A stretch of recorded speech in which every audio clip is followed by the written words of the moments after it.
On the day that Dougie Freedman returned to the club in the role of sporting director, we take a look back at his playing days as he takes us over some of the highlights of his 368 appearances, during which he netted 108 times.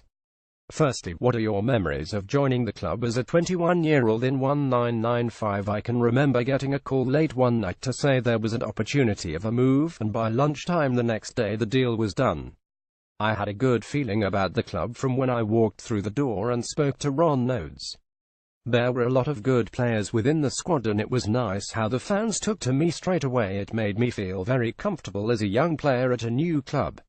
That period saw a couple of Wembley playoff finals, so it must have been a nice time to be at the club. That first season we were very strong and only missed out on automatic promotion due to us losing at the baseball ground against Derby County. There are a couple of moments in my Palace career that I will never forget, and one of them is that day. Then of course came that playoff final defeat thanks to Steve Claridge's late goal.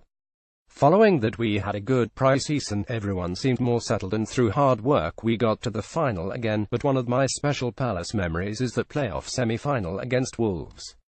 The week before I got sent off against Port Vale, and afterwards I made my way through to the lounge and there was a difficult atmosphere.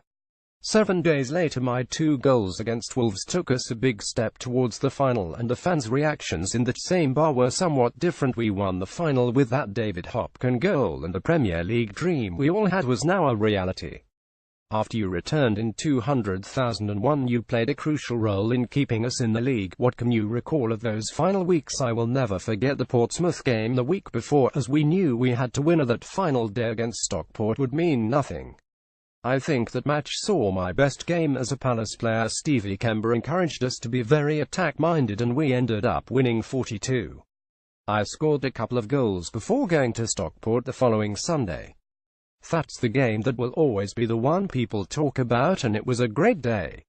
It was a really difficult season with many changes, but we got there in the end and we could start rebuilding. The 200,304 season saw a huge transformation in our fortunes following Ian Dowie's appointment. What do you put that down to as a manager? When I have gone in at clubs when they were at the wrong end of the table, I have used the Ian Dowie blueprint that worked so well at the time. The key factor, apart from the coaching out on the training ground, was that he gave the squad a structure for the week, on and off the pitch.